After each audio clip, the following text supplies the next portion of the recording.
Hey there, my name is Nev, I'm a dev, and welcome to another video on my channel. Today we'll be talking about 6 common Svelte mistakes that I found myself doing, and I just want to prevent you from doing them, so yeah.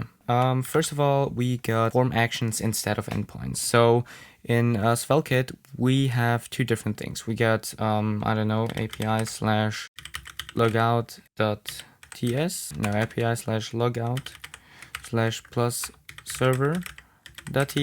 And we could have a plus page dot server dot ts. So what is the difference between these two? So basically the server dot ts is an endpoint. So we can do kit endpoint or just export const get. In our case, it's post type of request handler, which we can import from types, and then we just go ahead and do console.log user log out. In here, we can build a little form. So method going to be post, let's say deleted to do. Here we can place a button, delete to do. Yeah, let's see how that actually looks on our page. We have this little button right here. Let's style this a little bit.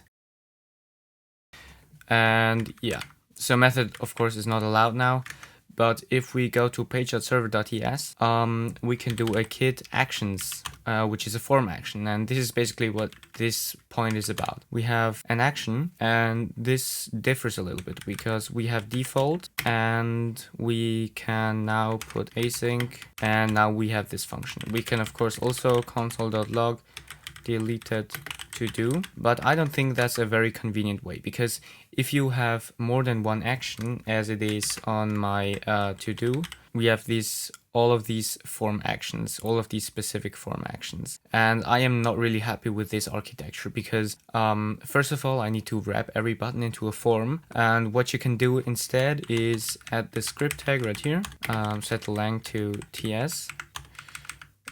We can delete the form component, and in the script tag we can do const delete to do, and maybe the ID string like that. And in here we can run ahead and do fetch slash API. Let's make this asynchronous.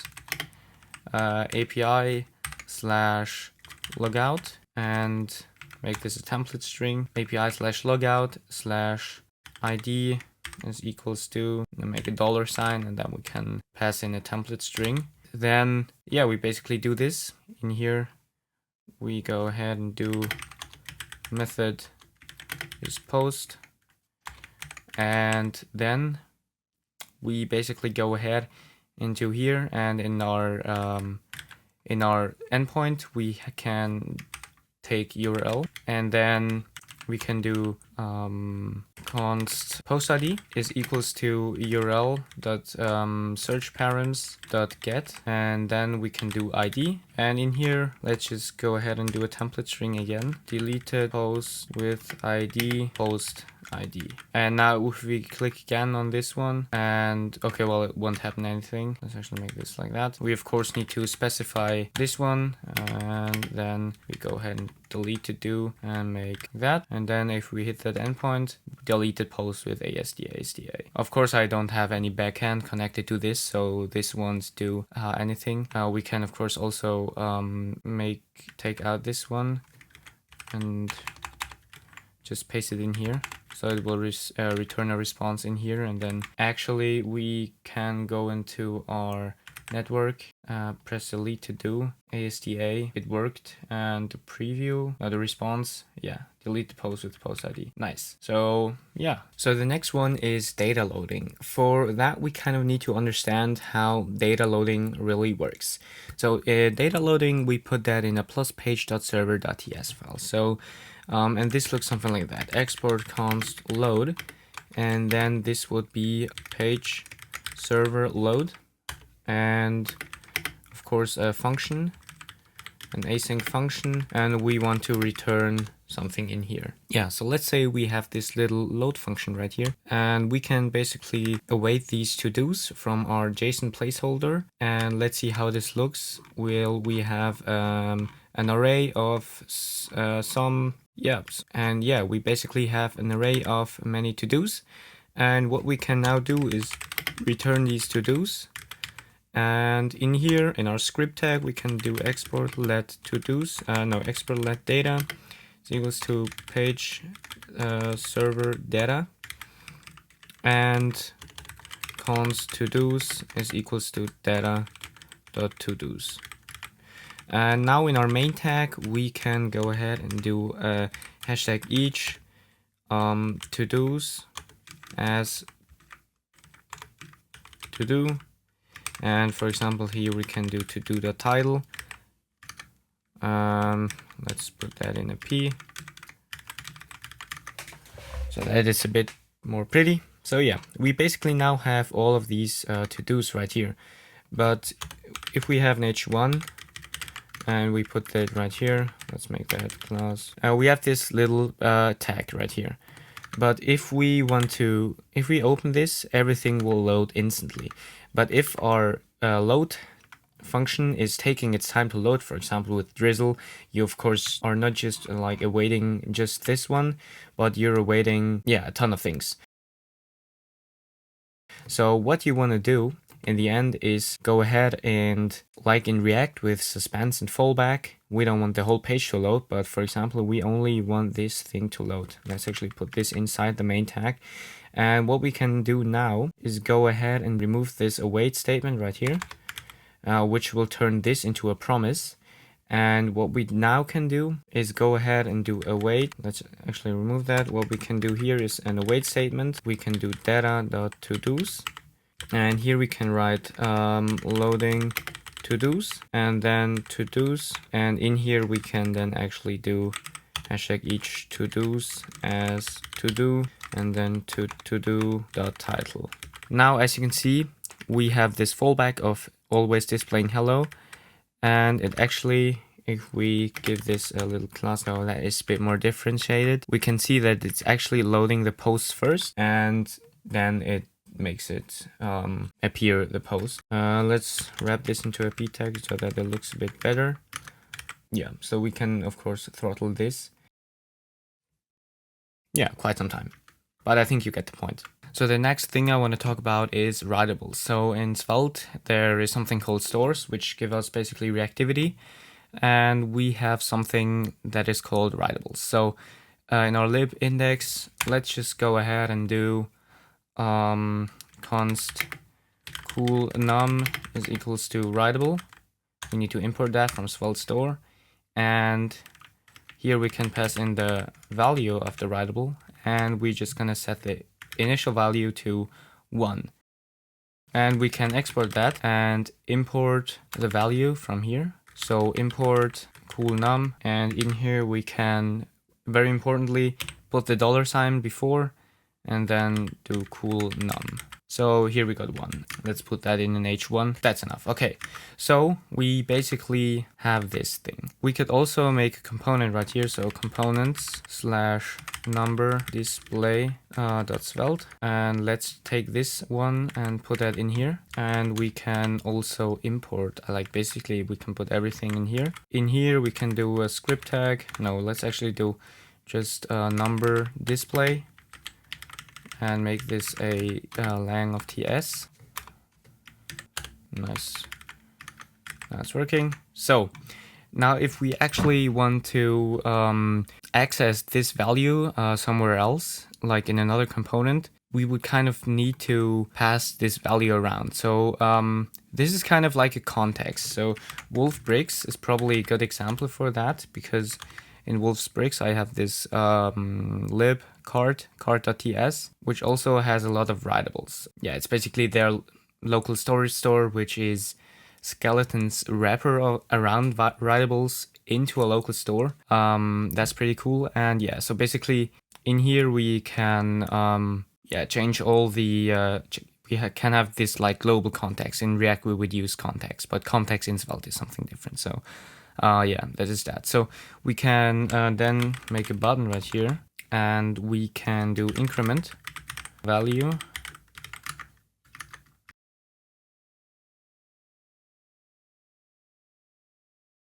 We can increment this value. Now nothing will work, but if we do onClick, we can go ahead and do cool num auto imports dot update. No, not coolnum dot update num plus 1. So if we do that, we should increment the value. Cool. And now if we want to do some complex computations, number multiplier, that's Svelte. We can also go ahead and do times 2. Let's do that. And in here we can do a number multiplier. Why can't we import that one? So yeah, the state basically updates instantly. Yeah, just a cool thing. Writables, they exist. Please go ahead and use them instead of like passing around all of the variables through all your components. Just use a centralized architecture with these Svelte writables. Next thing is putting layout in the auth. So in our project Codedoodle, I can actually showcase this very well because in my other project I don't have any backend attached, like I said. In here we have this admin route, and I have this layout route which has some admin things, but I have also put admin into every single one of these routes. And one important thing is also put them into your API, because we have these delete functions right here. And for example, post, I also, no post, because everyone can delete his own post. But in here we have, if there's not a user logged in, he can do it. So any action, yeah, it must be authorized. I could probably make this a lot more easier, like a lot more secure. But for example here, if user and user is not an admin, we should redirect them. Please correct me if this if statement is wrong. I'm not really sure about this or thing. Yeah, so please correct me if I'm wrong on this one. But yeah, this just check always if your server actions are actually performed by an admin or if the user is even signed in, because cookies are generally very safe, but yeah, someone can just go ahead and do some crazy things. Next thing is image optimization. So if we go to Vercel and go to my usage tab, we can see that some of my things have taken much bandwidth. So there are of course some things that took very little bandwidth, but the most thing is JPEGs. JPEG, PNGs. JPEGs, they take much bandwidth. Yeah, so how do we solve that? So in SvelteKit, let's just import something from Unsplash. Unsplash. That one is very cool. Let's download that one into our developer project. Svelte mistakes, source lib / image. So yeah, we have this in our codebase now, and as you can see by default, this is a JPEG. So now if we actually want to display this, we can just do an image tag and do Unsplash. We need to import that. Import Unsplash img from $lib /assets /unsplash image Unsplash img. And we could of course, oh, this is very big. Let's just remove all of that. We can just take all of this and let's actually give this a class and make it a little bit big, a little bit smaller with, so 1/2. Give this main thing, make the width a bit smaller and give it a bit of margin. So I don't know, right here, give it some margin and we'll end up with this one. So in our payload right here, in our network payload, where is it? The image, 145 bytes. This is like not that much, but I think it was cached in memory. But we can actually make this image a lot smaller. Oh no. So this image was like 145 bytes. Let's actually deploy this little application. Let's actually add a project and import. Let's push this to GitHub. Cool. So my thing now deployed to Vercel, and as you can see, the image took quite a while to load. And my unsplashed image is currently cached in memory. And we refresh again. You see that image is 1.4 megabytes, so 1.4 million bytes. We can optimize that one. So what we can actually do is install two things. So first of all, one install, make this a developer dependency at Svelte js/adapter Vercel to install this server-side rendering adapter for Vercel, and then bun add svelte js/enhanced image. And now we can go into our vite config and import enhanced images. Put that in here. Into our vite config, we can run bun dev again. Oh no, we actually already got the local host spun up right here. So, little thing we now need to tweak is put a question mark here and do enhanced. So what we now can do is put an enhanced image right here, and it will load instantly. But the difference is that it's now no longer a JPEG, but it's an AVIF document.